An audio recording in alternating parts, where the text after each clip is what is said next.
सपने दिखा रहे थे कि अमेरिका के राष्ट्रपति ट्रंप हमारे मित्र हैं, लेकिन मित्र हमारे लगातार पाबंदियां लगा रहे हैं हमारे आपके ऊपर।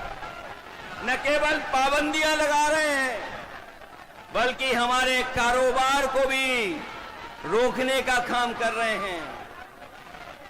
जो अमेरिका ताकतवर देश था, जिससे मित्रता का सहारा बनाते थे, लेकिन आज वो भी हमारे खिलाफ खड़ा है। केवल अमेरिका नहीं, बल्कि दुनिया के तमाम देश जो हमारे मित्र देश थे, आज हमारे खिलाफ खड़े हैं। कोई हमारा सहयोग मदद करने नहीं आ रहा है। आज जो डीजल पेट्रोल महंगा है, बताओ उसका जिम्मेदार कौन है? जो लोग कहते थे डॉलर नीचे जा रहा है, डॉलर लुढ़क रहा है, बताओ हमारे मिथिला के धरती के रहने वाले लोग, बताओ मिथिलांचल के हमारे बुजुर्ग नौजवान, यही बीजेपी के लोग कहते थे कि डॉलर नीचे आ रहा है, महंगाई ऊपर बढ़ रही है। बताओ आज डॉलर कहां पहुंच गया है? जमीन पर हमारे रुपया को पहुंचा दिया कि नहीं पहुंचा दिया? हमारे घर परिवार में गरीब के बीच में अगर किसी की शादी है, तो बताओ सोना कोई खरीद पाएगा क्या आज? बताओ सोने की कीमत कहां पहुंच गई? अगर हमारी बहन की शादी हो, बेटी की शादी हो, परिवार में किसी सदस्य की शादी हो, तो बताओ क्या हम छोटी से छोटी चीज भी क्या शादी में दे पाएंगे उसको? कौन जिम्मेदार है इसके लिए? तो जब बीजेपी जिम्मेदार है, तो आप लोग सावधान रहोगे कि नहीं रहोगे? बीजेपी की कई टीमें लड़ रही हैं। कोई ए टीम है, कोई बी टीम है, एक पी टीम भी है। बताओ सावधान रहोगे कि नहीं रहोगे? उनकी बी टीम से, सी टीम से, और एक पी टीम भी है। बताओ बीजेपी और पीकेपी को सबक सिखाओगे कि नहीं सिखाओगे? इन लोगों से सावधान हो कि नहीं? आज महंगाई कहां है? नौकरी रोजगार कहां है? और जब चुनाव आया है, तो बीजेपी के लोग कह रहे हैं जब 1 करोड़ नौकरी देंगे। बताओ बीजेपी की दिल्ली में है सरकार, 10 साल से सरकार है। 10 साल की सरकार में कितने नौजवानों को नौकरी रोजगार दिया है? और जो नौजवान हमारा मेहनत करके, परिश्रम करके, भाग दौड़ कर करके फौज की सम्मान की नौकरी पाता था, उस नौकरी को भी छीनने का काम अगर किसी ने किया है, तो भारतीय जनता पार्टी के लोगों ने किया है। आज फौज में भी हमारी पक्की नौकरी नहीं है। ये जो अग्निवीर की व्यवस्था है, हम तेजस्वी जी जितने भी लोग हैं, कभी ये स्वीकार नहीं कर सकते हैं कि आधी अधूरी फौज की नौकरी हो। हम आपको भरोसा दिलाते हैं, तेजस्वी जी ने जो प्रण लिया है, वो हम आपको याद दिलाते हैं। पहले भी इन्होंने नौकरी दी, और इस बार उन्होंने तय किया है कि हर परिवार के सदस्य को हम लोग नौकरी देने का काम करेंगे, उन्हें नौकरी दिलाने का काम करेंगे।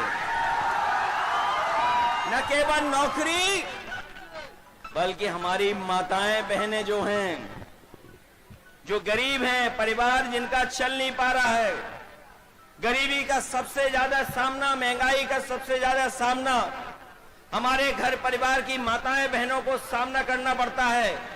इसलिए हमें खुशी है इस बात की कि तेजस्वी जी ने तय किया है कि महागठबंधन की सरकार बनेगी, तो उनको हम लोग 2500 रुपया महीना देने का काम करेंगे। न केवल 2500, बल्कि हमारी जीविका के वाले लोग हैं जो दिन रात प्रयास मेहनत करते हैं, सरकारी योजनाओं को पहुंचाने का काम करते हैं, उनको भी लाभ देने का काम करेंगे और उनको 30,000 रुपया महीना दिलाने का काम करेंगे। यही नहीं, मुझे याद है उत्तर प्रदेश में हम लोगों ने बिजली के कारखाने लगाए थे और उसका परिणाम ये हुआ कि बिजली मिलने लगी, 24 घंटे भी बिजली मिलने लगी।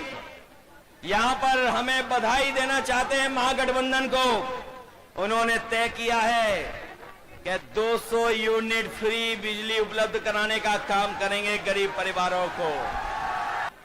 यहां पे भी आप सब लोग एकजुटता दिखाना, एक साथ होकर के मुकाबला करोगे, मुकाबला एक साथ करोगे मिलकर के। ये तो जोश उत्साह बता रहा है कि इस बार भारतीय जनता पार्टी का यहां से पलायन होने जा रहा है। बिहार का भविष्य बनाओगे आप लोग, रोजगार के लिए वोट देंगे, हर घर परिवार की नौकरी के लिए वोट देंगे और 500 रुपए सिलेंडर कराने के लिए वोट देंगे कि नहीं देंगे? और झूठों को सबक सिखाओगे। ये बात तो जानते ही होंगे कि अब वो मुख्यमंत्री नहीं बनेंगे जो मुख्यमंत्री हैं। बताओ वो चुनावी दूल्हा है कि नहीं है? और वो चुनावी दूल्हा भी ये जानते हैं कि इस बार उन्हें माला कोई नहीं डालेगा, इसीलिए वो माला खुद ही डाल ले दूसरों को। ये बात तो समझ गए। और अगर नहीं समझे हो तो बताओ महाराष्ट्र में क्या हुआ?